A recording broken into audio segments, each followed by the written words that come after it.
आप सभी का अभिनंदन। भूगोल कक्षा 12 के अध्याय 4 के दूसरे पार्ट का हम इस वीडियो में अध्ययन कर रहे हैं।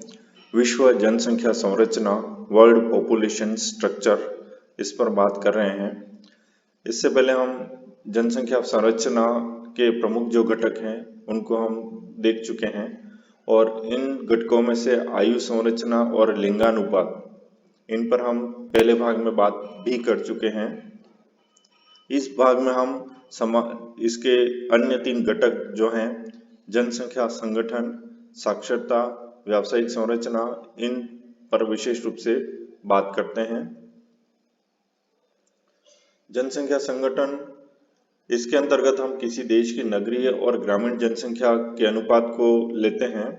जैसे कि हम लिंगानुपात में स्त्री और पुरुष जनसंख्या पर विशेष महत्व देते हैं और उसे देखते हैं, इसी प्रकार यहाँ पर नगरीय और ग्रामीण जनसंख्या को हम देखते हैं। जैसे कि हम जानते हैं गांव में रहने वाले ज्यादातर लोग कृषि, पशुपालन या अन्य प्राकृतिक क्रियाकलापों में संलग्न रहते हैं और इस तरह की जनसंख्या को हम ग्रामीण जनसंख्या कहते हैं। नगरों में निवास करने वाली गैर कृषि कार्य जैसे उद्योग व अन्य सेवाओं में संलग्न जनसंख्या को नगरीय जनसंख्या कहते हैं। ग्रामीण और नगरीय क्षेत्रों में आयु लिंग संगठन अर्थात लिंगानुपात, व्यावसायिक संरचना, जनसंख्या का घनत्व तथा विकास स्तर अलग अलग तरह के होते हैं। हमें ग्रामीण और नगरीय क्षेत्र में अलग अलग तरह के प्रतिरूप दिखाई देते हैं। विश्व की ग्रामीण और नगरीय जनसंख्या 2004 के आंकड़े हमारे पास उपलब्ध हैं और हमारी बुक में भी है, हम इस पे बात करते हैं। महाद्वीपवार बात करें तो एशिया में कुल 368.2 करोड़ जनसंख्या निवास करती है। उसमें से 138.3 करोड़ जनसंख्या तो नगरों में रहती है और 229.9 जनसंख्या जो है वो ग्रामीण जनसंख्या है।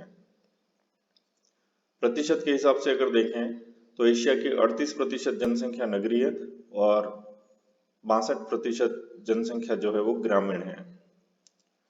अफ्रीका महाद्वीप में भी 78.4 करोड़ लोग निवास करते हैं। उसकी भी 38% जनसंख्या जो है वो नगरीय है और 62% जनसंख्या ग्रामीण है।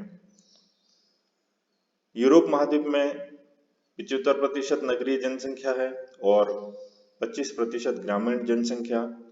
दक्षिण अमेरिका में 75% और 25%। उत्तरी अमेरिका में भी 77% नगरीय और 23% ग्रामीण। ओशनिया में 70% नगरीय जनसंख्या और 30% ग्रामीण जनसंख्या पाई जाती है।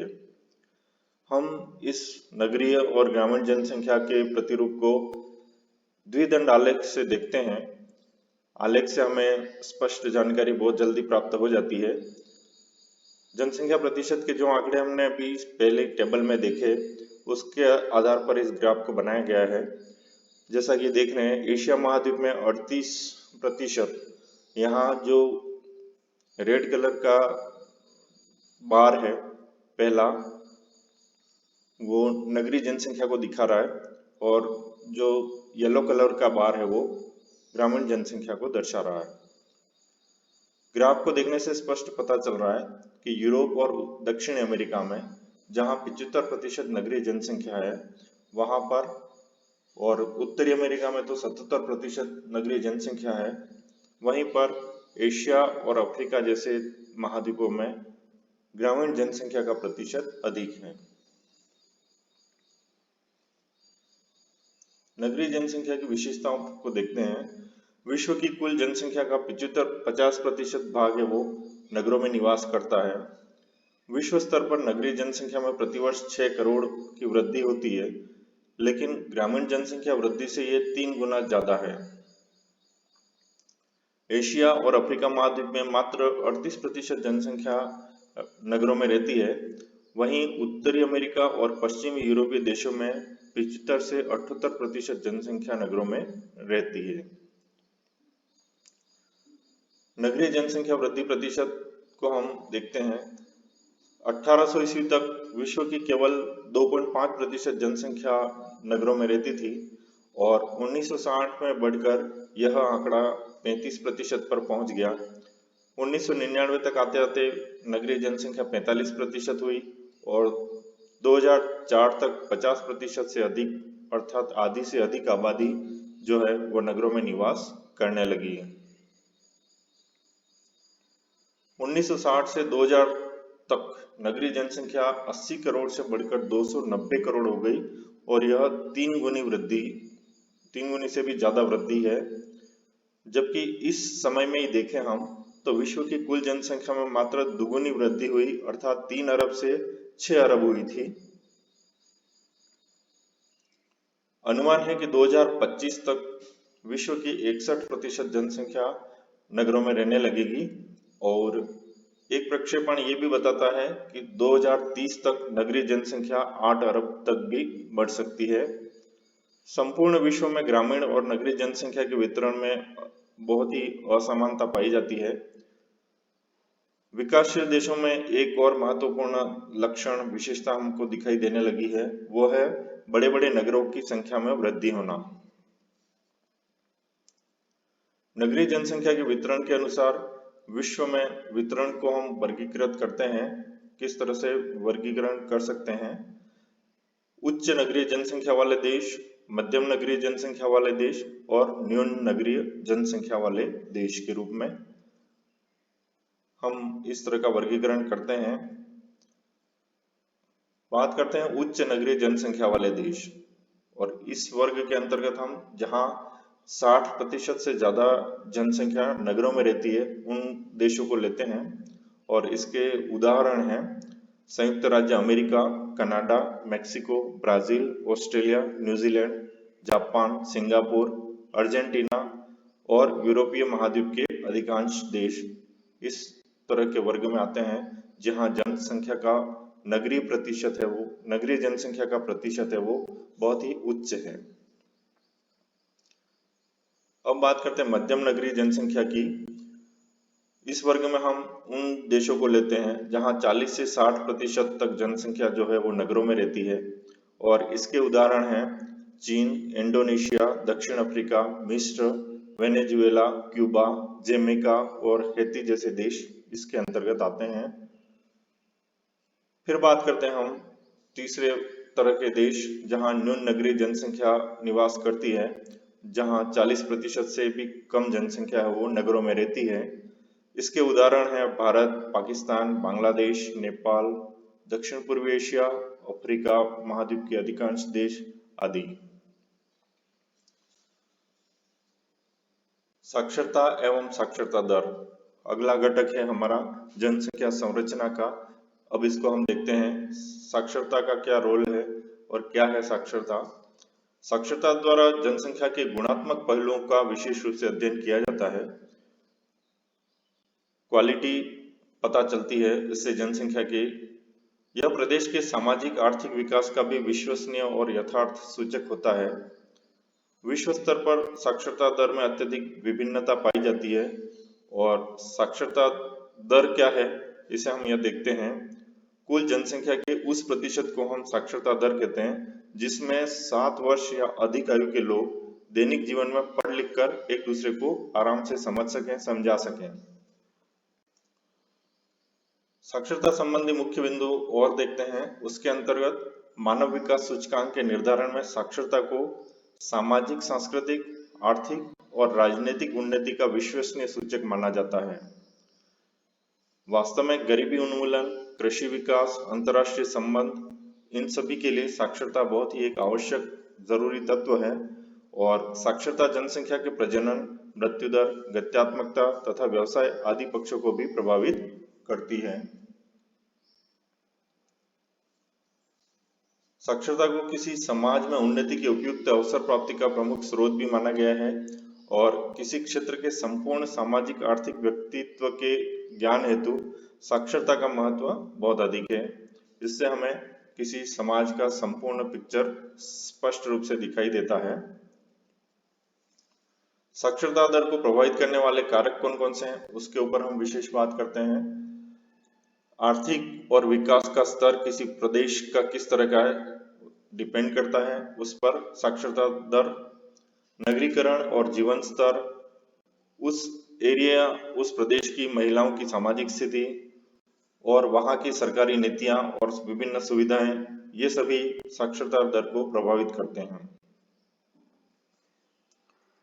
विश्व 100% साक्षरता वाले देश की सूची अगर हम सन 2008 के अनुसार जो हमारे पास उपलब्ध है वो देखें तो उसमें Japan, Australia, Denmark, Finland, Sweden, Norway आदि देश आते हैं जहां 15 से ऊपर वर्ग की आयु के लोग साक्षर हैं, अर्थात पढ़ लिख सकते हैं, एक दूसरे को समझा सकते हैं। इसके अंतर्गत 15+ आयु वर्ग के लोगों को लिया जाता है। जिन देशों में साक्षरता एवं शिक्षा पर विशेष ध्यान दिया जाता है वहां जनसंख्या विभिन्न क्षेत्रों में उन्नति करती है और उन्नत और नगरीय अर्थव्यवस्था की पहचान भी यही है कि वहां की उच्चतर साक्षरता दर होती है और उच्चतर शैक्षणिक स्तर भी होता है। विकासशील देशों को इस ओर ध्यान देने की जरूरत है क्योंकि यहाँ पर निश्चित रूप से साक्षरता दर विकसित देशों की तुलना में कम पाई जाती है। जनसंख्या की व्यावसायिक संरचना, जो कि इस जनसंख्या संगठन का हमारा जो चैप्टर चल रहा है स्ट्रक्चर, उसका जो घटक है जनसंख्या की व्यावसायिक संरचना, अब अपन उस पे बात करते हैं। व्यावसायिक संरचना के अंतर्गत हम कुल जनसंख्या में कार्यरत जनसंख्या के विभिन्न व्यवसाय अथवा कार्यों में संलग्नता का अध्ययन करते हैं, अर्थात यहाँ जनसंख्या के कार्यों को हम महत्व देते हैं। परिश्रम युक्त व्यावसायिक कार्यों में जुड़ी तथा इन्हीं कार्यों से जीविकोपार्जन करने वाली जनसंख्या को हम आर्थिक रूप से सक्रिय जनसंख्या कहते हैं। किसी निश्चित आर्थिक कार्य के अंतर्गत जुड़ी हुई इस सक्रिय जनसंख्या के आनुपातिक वितरण को जनसंख्या की व्यावसायिक संरचना कहा जाता है।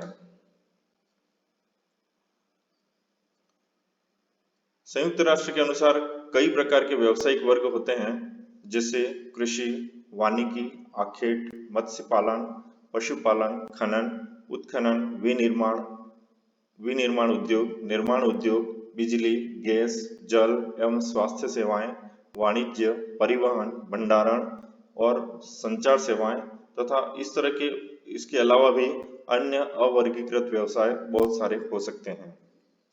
ये जो वर्गीकरण है वो अंतर्राष्ट्रीय तुलना के लिए होता है और प्रत्येक देश अपनी जनसंख्या को अपनी आवश्यकता अनुसार अलग अलग व्यावसायिक वर्गों में रखकर वर्गीकृत करती है, स्टडी करती है और उसके अनुसार योजनाएं बनाते हैं। कार्यशील जनसंख्या, जैसा कि हम पहले भी पढ़ चुके हैं, हम जनसंख्या को 3 मुख्य वर्गों में बांटते हैं। उसके अंतर्गत 0 से 14 आयु वर्ग, 15 से 64 आयु वर्ग और 65+ वाले आयु वर्ग वाले। इसमें से 15 से 64 आयु वर्ग को हम कार्यशील जनसंख्या के रूप में लेते हैं और यह जनसंख्या कृषि, वानिकी, मत्स्य, विनिर्माण, निर्माण, व्यावसायिक, परिवहन, संचार और इस तरह इसके अलावा अन्य अवर्गीकृत सेवाओं में लगे रहते हैं। इन देशों में अल्प विकसित अर्थव्यवस्था पाई जाती है और यहाँ के लोग, जिन देशों में अल्प विकसित अर्थव्यवस्था होती है वहां के लोग प्राथमिक व्यवसाय में मुख्य रूप से मिलते हैं। विश्व के विकासशील देशों या विकसित होती अर्थव्यवस्थाओं में द्वितीयक और तृतीयक कार्यशील जनसंख्या का अनुपात ज्यादा होता है, जैसे कि हमारा भारत देश इसके अंतर्गत आता है। फिर बात करते हैं हम अति विकसित या औद्योगिकीकरण वाले देशों में प्रत्येक व्यवसाय में 40 से 45% से भी ज्यादा कार्यशील जनसंख्या सक्रिय रहती है और इसे अति विकसित देशों की श्रेणी में है संयुक्त राज्य अमेरिका, पश्चिमी यूरोपीय देश, जहां प्रत्येक व्यवसाय में 60 से 70% जनसंख्या जुड़ी हुई है।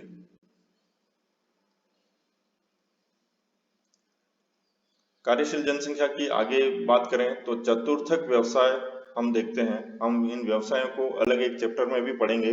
प्राथमिक, द्वितीयक, तृतीयक, चतुर्थक और पंचम व्यवसाय को अलग अलग वर्गीकृत किया हुआ है, हम उसे अलग चैप्टर में देखेंगे। यहाँ हम बात कर रहे हैं चतुर्थक व्यवसाय का प्रतिशत जनसंख्या में तुलनात्मक रूप से कम पाया जाता है, लेकिन इनकी आय जो है वो सर्वाधिक होती है।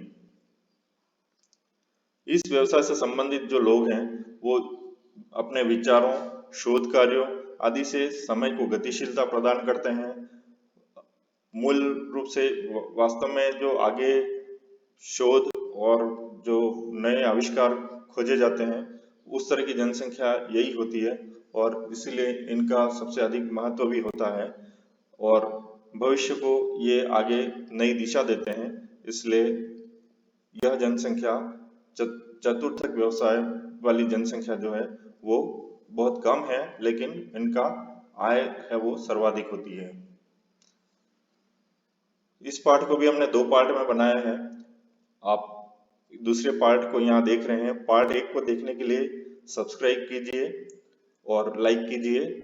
आप सभी भूगोल के अन्य पाठों को भी इस उमंग पंड्या चैनल पर देख सकते हैं। धन्यवाद।